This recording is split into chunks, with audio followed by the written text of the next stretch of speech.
காலை வணக்கம். எல்லோரும் எப்படி இருக்கீங்க? இப்போ என்னன்னு சொல்லிட்டுனா, இப்போ வந்து சாப்பிட்டுட்ருக்கேன். சரிங்களா? இதோ தக்காளி சாதம், உருளைக்கிழங்கு பொரியல். இப்போ டைம் பார்த்திங்கன்னா கரெக்டாக 9:04 இந்த வீடியோ எடுக்கும்போது. இது எதுக்குன்னா, காலையில் வந்து நிறைய பேர் வந்து மார்னிங் சாப்பாடு டிஃபன் வந்து பிரேக் பண்ணியிருப்பீங்க. நானும் அப்படி தான் பண்ணிக்கிட்டு இருந்தேன். அது என்ன ஆயிடுச்சு, ஒரு கடத்துக்கு மேலே வயிறுலேருந்து கேஸ் ஃபார்ம் ஆகி எரிய ஆரம்பிச்சிச்சிங்க. தொண்டை வரைக்கும் எரிய ஆரம்பிச்சிருச்சு. ஸோ அதனால் நான் இப்போ ரீசெண்ட் டேஸில் காலைல தம்பிங்க ஸ்கூலுக்கு புறப்பட்டுருந்தேன். மாமா வந்திருந்தாங்க நேற்று. ஸோ அவங்களுக்கு சாப்பாடு லஞ்சுக்கு பேக் பண்ணி கொடுத்துட்டு சாப்பாடு வச்சு அனுப்பிச்சிட்டேன். பசங்களுக்கும் லஞ்ச் பேக் பண்ணி சாப்பாடு வச்சு அனுப்பிச்சிட்டேன். இப்போ நானும் கையோடு சாப்பிட்டேன்னா ஒரு வேலை முடிஞ்சிடும். ஸோ ரொம்ப பகலில் வேலை செஞ்சேன், காட்டில் எதாவது வேலை செஞ்சேன்னா மத்தியானம் சாப்பிடுவேன், இல்லைன்னா நைட்டு தான். ஸோ அதனால் முடிஞ்ச அளவுக்கு காலையில் ஏதோ ஒரு பழைய சாதமோ ஏதோ ஒன்று இருக்கிறத கொஞ்சம் வயிற்றில் போட்டு வாய் வழியாக வயிற்றில் போட்டு கொஞ்சம் வயிற்றை வந்து கூல் டவுன் பண்ணிடுங்க.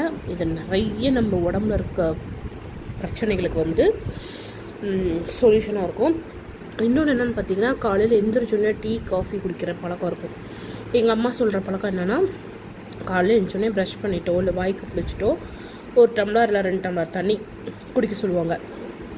அது ஏன்னு இப்போ வர காலத்தில் தான் புரியுது. ஸோ அதனால் நான் எந்திரிச்சோடனே முகம் கை கல்லம் கழுவிட்டு ப்ரஷ் பண்ணிவிட்டு ஒரு 1/2 லிட்டருக்கு மேலே 600 ml தண்ணி காலையிலேயே வந்து இப்போ ஒரு லிட்டர் இருக்குன்னு வச்சுக்கோங்களேன். 1 லிட்டர் வாட்டர் பாட்டில் இருக்குன்னா அந்த பாட்டில் நான் பிடிச்சி வச்சுப்பேன். நிறைய தண்ணி குடிப்பேன். என் உடம்பு ஹீட் பாடிங்கிறதுனால நிறைய தண்ணி வேணும், நிறைய சில்னஸ் வேணும், அது கூலிங் வாட்டர் வேணும்னு சொல்லிட்டு குடிச்சிட்ருப்பேன். நீங்கள் நார்மல் வாட்டர் குடித்தா கூட போதும். ஆனால் காலைல எந்திரிச்சோடனே வாய்க்கு பிடிச்சிட்டு தண்ணி வந்து குடிச்சு பாருங்கள். குடிக்க ஃபஸ்ட் டைம் பண்ணுறீங்கன்னா கொஞ்சம் ஒமட்டல் வரும். ஏன்னா வெறும் வயிற்றில் நம்ம தண்ணி குடிக்கும்போது ஒமட்டல் வரும். அது வந்து பழகிடும். ஸோ காலைல எந்திரிச்சோடனே வெறும் வயிற்றில் 1 டம்ளர், அட்லீஸ்ட் ஒரு டம்ளராவது நீங்கள் நல்லா ஜில் தண்ணி, அதாவது சாதா தண்ணி வந்து டேப்பில் பிடிச்சி அப்படியே குடிச்சு பாருங்கள். அப்படியே இங்கேருந்து இங்கே வயிறுக்குள்ளே இறங்க அப்படியே குழுன்னு இருக்கும் உங்களோட ஆர்கன்ஸ்க்கெலாம். ஏன்னா நம்மளோட ஆர்கன்ஸ்க்கெலாம் வந்து விலை மதிப்பு இல்லாதது. எவ்வளோ விலை கொடுத்தாலும் கல்லீரல், கிட்னி இதெல்லாம் சட்னியாக போயிடுச்சுன்னு வச்சுக்கோங்க, நமக்கு கிடைக்காது. ஸோ அதனால் அதில் கஷ்டப்படுறத விட இப்படி வந்து சின்ன சின்ன விஷயங்கள் மூலிமா நம்ம வந்து அப்டேஷன் பண்ணிக்கலாம். என்ன வெயிட் குறைக்கிறதுக்கு தான் கொஞ்சம் முடிய மாட்டேங்குது. அத்துப்போம். சரிங்களா? ஸோ சாப்பாடு வந்து யாருமே ஸ்கிப் பண்ணாதீங்க. நான் இப்போ சாப்பிட போகிறேன்.